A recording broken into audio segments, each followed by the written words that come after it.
እቺ ልጅ ምንድነው ቤት ሰርታለች። ለማን? ለእናቷ። ባዶ መሬት የሚሆን ቤት ላላችሁ ሰዎች ለእናንተ ትልቅ ማንቂያ ደወል ነው ብዬ አስባለሁኝ። ወዴት ነው የምንነቃው ምናምን የሚለው ነገር ሌላ አሳሳቢ ነገር ሆኖ የሆነ ያለው ነገር እጅግ በጣም ነው የሚያሳዝነው። ይቺ መግቢያው ላይ ያለች እህታችን እንግዲህ 10 ዓመት ሙሉ በአረብ ሀገር እየኖረች ለእናቷ ቤት ሰርታ ነበር። አሁንም አረብ ሀገር ነው ያለችው።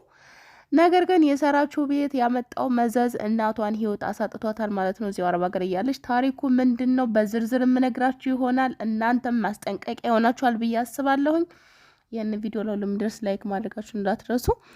ሰላም ሰላም፣ እንዴት ናችሁ? የተከበራችሁ ቤተሰቦች ደህና ናችሁ? እኔ ያለው እግዚአብሔር ይመስገን። እናንተም በያላችሁበት ዓለም ቅርንጫፍ ሰላማችሁ ብዝት ትርፍልኝ እላለሁኝ። ለምን ከምንም ነገር በላይ ሰላም ስለሚቀድም ማለት ነው። ሰላም ከሌለ ሁሉ ነገር ከንቱ ነው። መባከን፣ መልፋት፣ መንከውከው ብቻ ነውና ሰላማችሁ ይብዛላለሁ በመጀመሪያ። ሲቀጥል እንግዲህ ዛሬ ይዤላችሁ የመጣሁት ለሁላችሁም ትምህርት ይሆናችኋል፣ ማስተማሪያ ይሆናችኋል፣ ማንቂያ ደወል ይሆናችኋል። አዎ ወዴት ነው የምንነቃው? ይሄ ሌላ ነገር ነው። ነገር ግን ያው አስተማሪ ነገር ነውና ይዤላችሁ መጥቻለሁ። ምንድነው የተፈጠረው? እንግዲህ እህታችን በጣም በሚያሳዝን ሁኔታ በማታውቀው አማርኛ ቋንቋ ኩርትፍትፍ እያለች እያወራች በስተመጨረሻም ግን ሙባረክ ተጠርቶ በሙባረክ እየተተረጎመላት የተፈጠረውን ነገር በሙሉ አንድ ባንድ ተናግራለች። በጣም ነው የምታሳዝነው። ፈጣሪ ከእንደዚህ አይነት ታሪክ ይሰውረን፣ እሱ ይከልለን፣ እሱ ይጠብቀን በመጀመሪያ ደረጃ። ሲቀጥል ግን የደረሰባትን ታሪክ ሲነግራችሁ እንግዲህ አንድ ወንድም ነበራት፣ ታናሽ ወንድሟ ነው።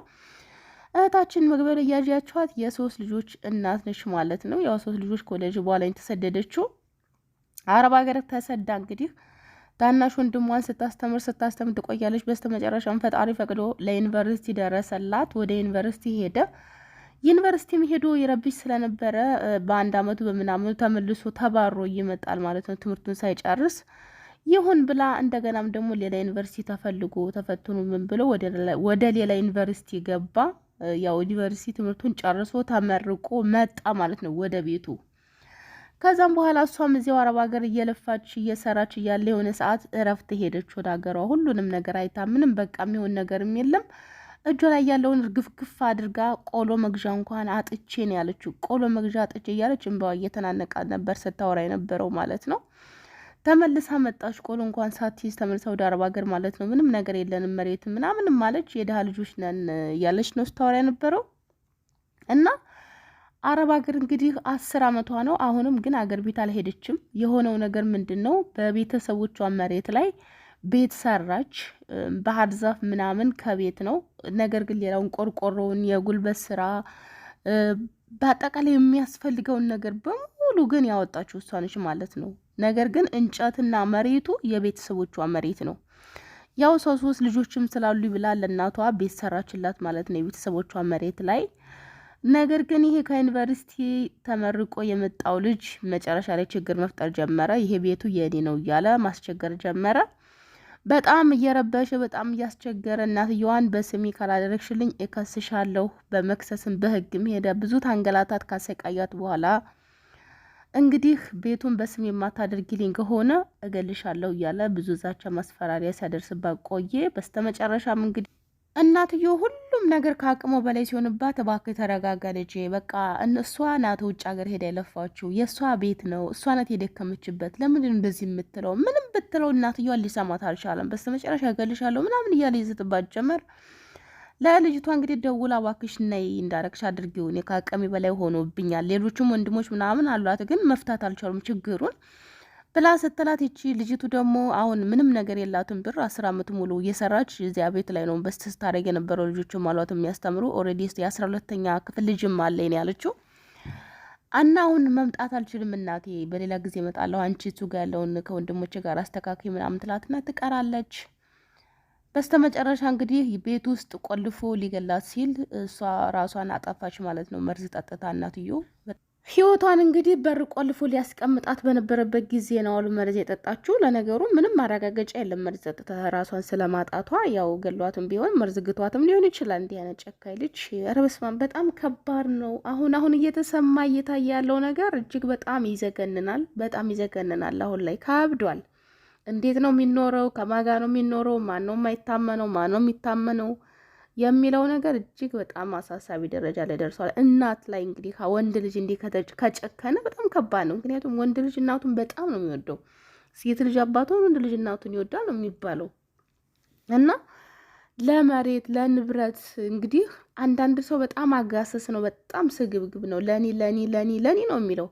እሷ ይሁን ሁሉ አመት በሰው ሀገር የተንከራተተችው አላዘነላትም።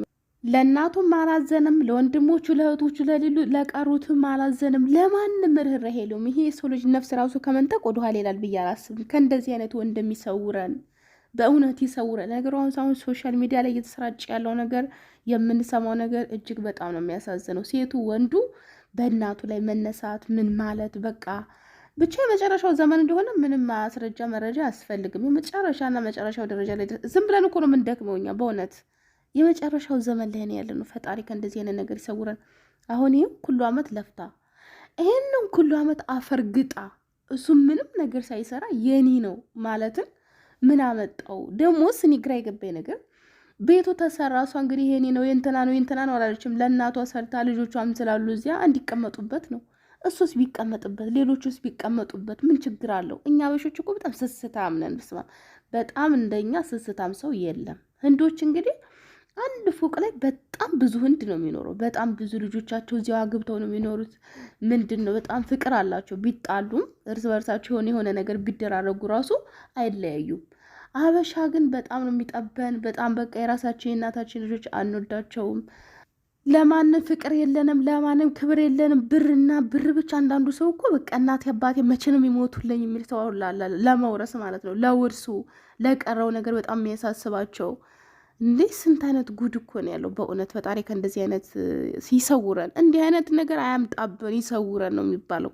እንዲሁ አንድ ጊዜ ፈጣሪ ካመጣውስ ምን ይደረጋል? ግን ይሰውረን። በጣም ያስጠላል። አሁን ይሄ እንግዲህ ምንድን ነው የሚደረገው? እውነት ሟችት እናት ነች፣ ገዳይ ልጅ ነው። መቼም ልጅ ሰበብ ነው። መቼም እሱም ሊሆንም ይችላል ያደረገው። ፈጣሪ ወቀ ያላየነውን ነገር አንፈርድም።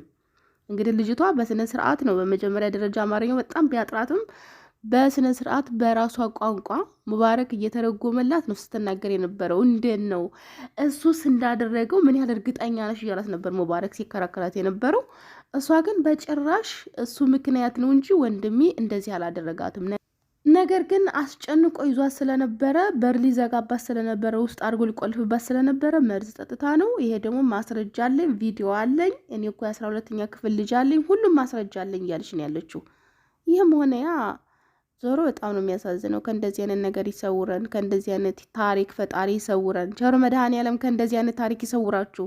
በጣም ነው የሚዘገነ። እንደዚህ ለመፍረድ ሀሳብ አስተያየት ለመስጠት ቀላል ነው፣ ሲደርስ ግን በጣም ከባድ ነው።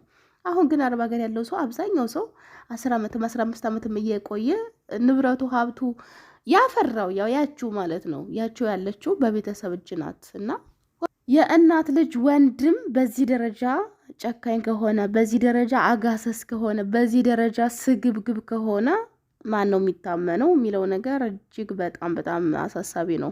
በምድር ላይ ስትኖሩ ሰውን ካላመናችሁ፣ ለሰው ካልታመናችሁ እንዴት ነው የሚዘለቀው? እንዴት ነው የሚኖረው የሚለው ነገር ያሳስባል። በጣም ነው የሚያሳስበው። ለሁሉም ዞሮ ማንቂያ ደወል ነው ብዬ ነው የማስበው። አሁን ለልጅቷ ጸጸት ነው በጣም። ምክንያቱም ነይ ልጅ እያለቻት ቆይ ብላ እጇ ባዶ ስለሆነ ነው። ይችም ድሃ ምን ታድርግ? ብትሄድ ባዶ እጇ ምን ታድርገዋለች? እዚሁ ሆኜ ካልተቻለ እዚያው መጥጀስ ምን አደርጋለሁ ነው እሷ። እዚያ በገንዘብ እንኳን ካላገዘቻቸው እዚያ ሄዳ ምንም ልታደርግ አትችልም። እና ያለችበት ሁኔታ በጣም የምታሳዝነው ሁሉ አመት በስደት ተንከራታ ወይ ከንብረቷ አልሆነች፣ ወይ ከወንድሟ አልሆነች፣ ወይ ከእናቷ አልሆነች። ጥፋቷ ምንድን ነበር? ኃጢአቷ ምንድን ነበረ? መስራት አልነበረባትም? እጅና እግሯን አጣጥፋ ቁጭ ማለት ነበረባት? ምንድን ነው? ቆይ አንድ ሰው ሰርቶ ልለው ሲል ሌላው የኔ ነው የሚለው ከመሬት ተነስቶ፣ ግን ይሄ ነገር በምን አግባብ ሊታይ እንደሚችል አላቅም። ፈጣሪ ከእንደዚህ አይነት ነገር ይሰውረን። ይህንን እንደ መርገምት ነው የማየው። አንዳንድ ሰዎች እኮ በጣም ሲያዝኑ በልጆቻቸው ምን ይላሉ? ጥቁር ውሻ ውለዱ አይነት ነገር ይባላል። መርገምት ነው ብዬ ነው የማስበው። አሁን የሀገራችን ሰዎች አብዛኛው ሰው ወልዶ ልጁ የትም በየሜዳው እየቀረበ ጦርነትም በስደትም በምንም ይቀርበትና ያዘነ የተሰበረ አለ። አንዳንዱ ደግሞ እንደዚህ አይነት ልጅ ይወልዳል። የተረገመ ነው ብዬ ነው የማስበው። ምን ከዚህ በላይ መርገምት አለ እንዴ? እናቱን በቁም የሚያሰቃይ በቁሟ እናትና አባት እንኳን እስከሚሞቱ ጠብቆ ከወንድሞቹ ጋር እንደፈለገ ቢሆን ምን አለበት? በእውነት በጣም ነው የሚያሳዝነው። አሁን ለነገሩ በየሶሻል ሚዲያ እየሰማን ያለነው ነገር ለጆሮ ይሰቀጥጣል፣ ለጆሮ ይሰቀጥጣል። አሁን ከሰሞኑ በእናታቸው ላይ የተነሱ 4 ሴቶች ረግዚኦ መሐረነ ክርስቶስ። በእውነት ከዚህ ወንድሞ ምን ትላታለች እናትዮ? እንደው የተመኘሽውን በእኔ ልክ አንቺ በእኔ ላይ እንደሆንሽው እንዳኔ አይነት ልጅ ይስጥሽ፣ እንደ ራስሽ አይነት ልጅ ይስጥሽ ስትላት አሜን ስትል ነበር የነበረው። ወንዶች እኮ ላያች ላይ እያሽካካሽብን እኮ መተኛ ታቅቶን ነበር። ሶሻል ሚዲያ ላይ ስንት ሰው እየተከታተላቸው አመጣ የወለደቻትን እናቷን በልጅነቴ ለምን ገረፍሽ ብላ ማለት ነው። ሳይገረፍ ያደጋል እንዴ? እንኳን በእናት እንኳን በአባት በጎረቤት በክስት ልጅ በእንትን ልጅ በጎረቤት ልጅ ተገርፈን ተለብልበን ያደግ ነው። እኔ እንጃ ምን አይነት አስተሳሰብ እንደሆነ ብቻ አላቅም። ብቻ የሆነ ኮመንት አልሰጥም። ይሄ የመጨረሻው ዘመን ደርሰናል። እየሆነ የመጨረሻው ዘመን እንደሆነ የምናየው ወጣቱም ተስፋ እየቆረጠ ነው። በሆነ ባልሆነ በጣም ህፃናቶች ገሬት ደርሳሉ የተባሉ ህፃናቶች ራሳቸውን እያጠፉ እንደገናም ደግሞ ለቤተሰብ ተስፋ ይሆናሉ የሚባሉ ሰዎች ንብረት ላይ የሚናገሩት ቃል በኮንፊደንስ ልጅ ስታወራ የነበረው በኮንፊደንስ እናቷን ስታዋርድ ስታንቋሽሽ የነበረው ምንስ ብታጠፋ እናት ነች። አደባባይ ላይ አውጥታ እንደዚህ ስታሰጣት የነበረው ወይኔ ይሄ የመጨረሻው ዘመን ላይ ነው ያለ ነው።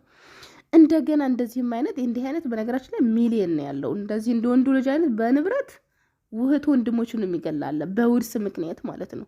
በውርስ ምክንያት በጣም በቃ የሚጓጓ ሰው ወይ እናቱ ወይ አባቱ ከሌሉ ቶሎ ብሎ አንዱን ጨርሶ መውረስ የሚፈልግ ሰው አለ። ብቻው መኖር የሚፈልግ ሰው ይሄ በጣም ሚሊየን ነው። ይሄ እንዳጋጣሚ ሶሻል ሚዲያ ላይ ወጥቶ ነው እንጂ ከሶሻል ሚዲያ ጀርባ ግን በየቦታው በውርስ ምክንያት የማይፋጭ የማይናጭ ሰው የለም። እና ፈጣሪ ልቦና ይስጠን። በጣም ከባድ ነው ያለ ነው ውርሱ። እንደው ሁሉም እንዳለ ሆኖ ያለፉበትን ያልጠሩበትን የሰው ንብረት የሚቀሙም ብዙ ናቸው። ብቻ ከእንደዚህ አይነት ድንጋይ ራስ ከሆነ ሰው ፈጣሪ ይሰውረን። አንድ ድንጋይ ራስ ወደ ህይወታችሁ ከገባ ህይወታችሁ ብጥብጥብጥ ብሎ ነው የሚቀረውና ቸሮ መድኃኔዓለም ከድንጋይ ራስ ይሰውረን። እውነት በተለኛ ጸሎት የማናደርግ ሰዎች ውስጡ ይከልለን። ጸሎተኛ ሰዎች ውስጥ አንዴ ኃይል አላቸው፣ ብርታት አላቸው። በዚህ ሰዓት በጸሎተኛ ሰዎች ነው የምቀናው። በእውነት በማንም አልቀናም። እዚህ ምድር ላይ ሚሊዮን አላቸው፣ በማሽን የሚንቀሳቀስ ገንዘብ አላቸው በሚባሉ ሰዎች አልቀናም። ምክንያቱም ዓለም የመጨረሻዋ ዘመን እንደሆነች ማሳያ ነው። በምድር ላይ እንደዚህ ኳትንን በከንቱ መቅረት በጣም ነው የሚያሳዝነው። እና ፈጣሪ ወደፊቱ ይመልሰን። እውነት በተለይ እንደው ክርስቲያን ሆነን እንደው ሁሉንም አላጠቃለልም፣ ግን እንደኔ አይነት ክርስቲያን ሆነው ሃይማኖታቸውን ሸጠው ለሚኖሩ ሰዎች ግን እግዚአብሔር አምላክ ፊቱን ይመልስልን፣ በምሕረት አይኑ ይጎብኘን። እውነት ለንስሐ ሞት ያብቃን። ዓለም የመጨረሻዋ ዘመን እንደሆነች ያስታውቃልና ለንስሐ ሞት ያብቃን። እንደው ከኃጢአታችን አይብን አይቁጠርብን። የእኛን ኃጢአት አይመልከት። ጻድቃንም ባየበት አይኑ ፈጣሪ እኛን ይመልከተን ነው የምለው። በያላችሁበት በድጋሚ እስከምንገናኝ ሰላማችሁ ይብዛ። ቸር ወሬ ያሰማን። እስቲ በቀጣይ ደግሞ ቸርቸሩን ይዘን ምንመጣ ያድርገን። ቻው